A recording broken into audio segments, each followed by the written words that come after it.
लोकसभा निवडणुकीसाठी अवघे काही महिने शिल्लक असताना आता राज्यातील सर्वच पक्ष तयारीला लागलेत। या लोकसभा निवडणुकीत महाराष्ट्र नवनिर्माण सेनेनं देखील आपलं नशीब आजमावण्याचा निर्णय घेतलाय।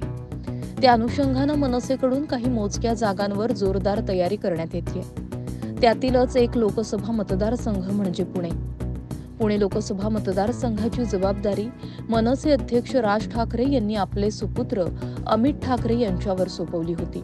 अमित ठाकरे हे पुणे लोकसभा मतदारसंघाचे प्रभारी म्हणून काम पाहत आहेत। त्यामुळे मनसेनं पुण्यात जोरदार ताकद लावली आहे। या अनुषंगानं आता पुण्यातून मनसेतर्फे लोकसभा निवडणूक लढू इच्छिणाऱ्यांची नावं राज ठाकरे यांना कळवण्यात आली होती। पुणे लोकसभेचे प्रभारी असलेले अमित ठाकरे यांनी राज ठाकरे यांच्याकडे इच्छुकांची नावं सुपूर्द केली आहेत। यामध्ये वसंत मोरे, साईनाथ बाबर, बाबू वागसकर, किशोर शिंदे, गणेश सातपुते यांच्या नावांचा समावेश आहे। या नावांमध्ये वसंत मोरे आणि साईनाथ बाबर यांनी आपली दावेदारी यापूर्वीच ठोकलेली आहे, तर बाबू वागसकर, किशोर शिंदे आणि गणेश सातपुते हे देखील पुणे मनसेतील मोठी नावं असल्यानं मनसेमध्ये निवडणूक लढवण्यासाठी अंतर्गत चुरस पाहायला मिळतेय। सर्वप्रथम मनसेचे माजी नगरसेवक आणि माजी नगराध्यक्ष वसंत मोरे यांनी लोकसभा निवडणूक लढवणार असल्याची दावेदारी ठोकली होती।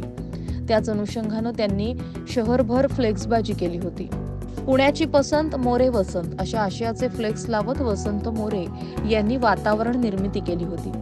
Bureau report, Maharashtra news 24।